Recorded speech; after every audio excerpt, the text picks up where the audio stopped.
They came during the wind, not after, not before, during. The hurricane had already slammed half the coast. The governor had declared a state of emergency. Sirens were howling. Streets were flooding. But the men in security jackets, black with no badges, still walked up the steps to apartment 3B and banged on the door. My grandmother opened it, 92 years old.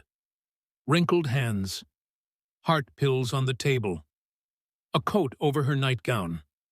They handed her a paper, said, "Evacuation order, mandatory, immediate." She said, "I have no car." They said, "That's not our problem." She asked for time to call me. They said, "Susut, move now." They didn't help her pack. They didn't check her blood pressure. They didn't ask if she had somewhere to go. They just waited while she took one suitcase, left her medicine, and locked the door of the apartment she'd lived in for 41 years. And then they sealed it. I found her 3 hours later, sitting in a folding chair at a flood shelter downtown, shaking, soaked. Her name wasn't on any intake list. Her pressure was crashing. Her breath was short. She died 2 days later from congestive heart failure. They listed the cause of death as natural. I listed it as eviction. My name is Malik Jones. I'm 25. My grandma raised me. And this is the story of how I turned the people who killed her into a headline, and then into history. She lived at Beaumont Heights, one of the last rent-controlled buildings in Eastwater City, a place where the rent was still under $900 and the mailboxes still had names scratched into metal. I grew up there, slept on a cot in her room until I was 13. I knew every tile on the hallway floor, every neighbor's story, every sound in that place. And I knew that she never missed a payment. Not once. Not even during COVID. So when I found out that a private real estate firm had used the hurricane to forcibly remove the last 5 tenants, all elderly, and all black or Latino, I started digging. The company was called Fairmont Redevelopment Group. Fancy name, clean website. Revitalizing communities through modern living. Their CEO, Davis Langford III, old money, vineyard teeth, press shots with politicians. I found an article from 2 months earlier. Langford announces 400 mm expansion of luxury towers across flood zone corridor. And there it was. Beaumont Heights was in that corridor. Then I pulled the city council minutes. Fairmont had filed a demolition proposal 3 weeks before the hurricane. Estimated value of the land? $23 million. Obstacles? Occupancy barriers. Solution? Emergency compliance coordination. They used a storm to do what they couldn't do with paperwork. I requested public records, emails, notices, emergency memos, and found one phrase repeated in a city planner's note.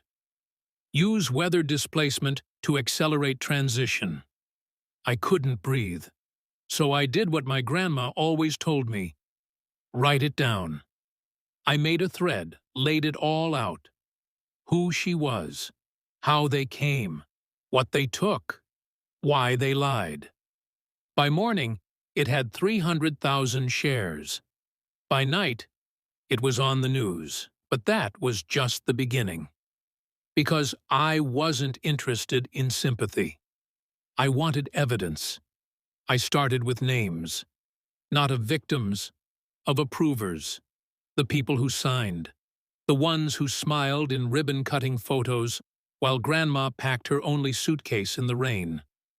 Zoning board, city contracts, real estate transfers.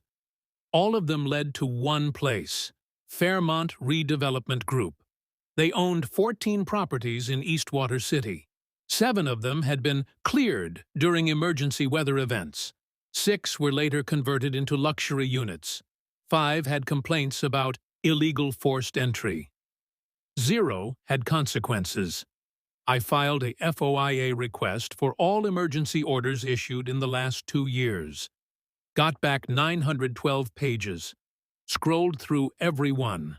Found 24 addresses evacuated within 48 hours of weather declarations. Of those, 19 had prior denied eviction attempts. Of those, 12 were redeveloped by companies connected to Langford Capital, Davis Langford's parent firm. This wasn't bad luck. This was strategy. Then I got help.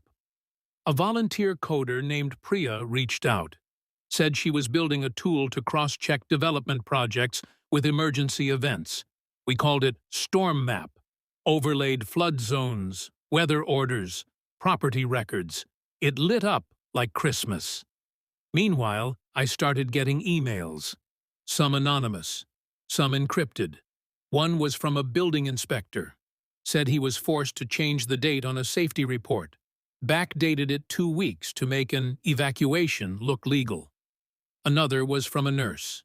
She'd seen 3 elderly patients admitted post-displacement. All malnourished, one with broken ribs. None documented as evicted. Then someone left an envelope on my car. No return. Inside, 3 photos. 1, my grandma, on the porch, confused. 2, the private security car license plate.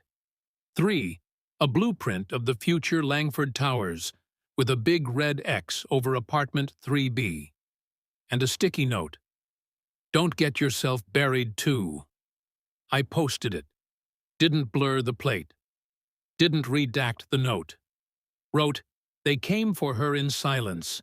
I will answer in surround sound. The next day, I was doxxed. Address leaked. Phone blown up. My job contract re-evaluated. Someone followed me from the gym. Priya got locked out of her GitHub. But we kept going. Then the lawsuit came. Defamation, brought by Fairmont. Filed in a county Langford practically owns. They asked for $10 million in damages. My lawyer said, they don't want to win. They want to shut you down. I said, then let's raise hell first. We went public. I did interviews. Priya built a public dashboard. We crowdsourced eviction reports. Within 2 weeks, 138 new cases surfaced across 3 states, all tied to post-storm compliance removals. Langford's name? Everywhere. City Hall denied it. Mayor called it an unfortunate coincidence. So I posted his campaign donation list, $57,000 from Langford-affiliated PACs, 3 months before the first storm clearance. The pressure mounted. Then someone leaked a city email to me, dated 1 day before Grandma's eviction. Subject line, 3B must be empty by Friday. Use emergency trigger. Sender? The Deputy Director of Housing. Receiver? Langford's VP of Development. I didn't cry. I didn't scream. I just opened my laptop and wrote the final exposé. The exposé dropped on a Monday at 8:00 a.m. Title: The Storm Behind the Towers, How Fairmont Used Hurricanes to Empty Poor Neighborhoods. It hit like a flood. Within an hour, local officials were tweeting, "We take these claims seriously." By noon, Langford's PR team called it an attack piece from a discredited activist. By 3:00 p.m., 4 more newsrooms published matching investigations. By sunset, the mayor held a press conference, voice shaking, sweat on his collar. By dawn, the FBI issued a statement. We are opening a preliminary review into the activities of Fairmont Redevelopment and municipal partners in Eastwater City. Langford resigned from the board of 2 nonprofits, then from 1 corporate post. Then he vanished from the internet altogether. But we weren't done. A class action suit was filed. 93 families. Civil rights attorneys stepped in. Medical records. Signed affidavits. Expert reports. And that one city email?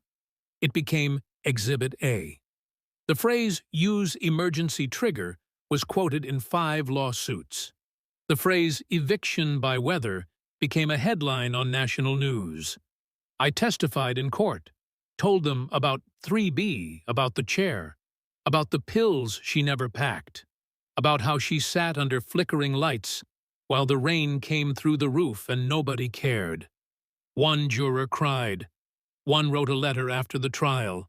It said, "Your grandma raised a better man than this city deserved." The settlement came a year later. Fairmont lost $122 million in damages. The towers were frozen mid-construction. The site condemned. The city council passed a new law. No forced residential clearance allowed within 10 days of any state-declared disaster. We called it the Elena Act. I didn't celebrate. I went back to apartment 3B. They let me in, one last time. The building was slated for preservation. They were turning it into a community archive. I walked through the kitchen, touched the window she used to wipe with vinegar, stood in the spot where she prayed every morning, left a copy of the exposé on the counter, and whispered, "We stayed, Grandma. They didn't." Now I teach. Urban studies, investigative writing. I tell my students, if you want to understand a city, don't look at the skyline. Look at who they let drown when it floods. And when they ask about revenge, I say, I didn't come for revenge. I came to break the lock. They evicted my grandmother during a hurricane. I turned their empire into rubble. And we're just getting started. Thank you for watching. If you want to get more that kind of stories, press like and check out our channel.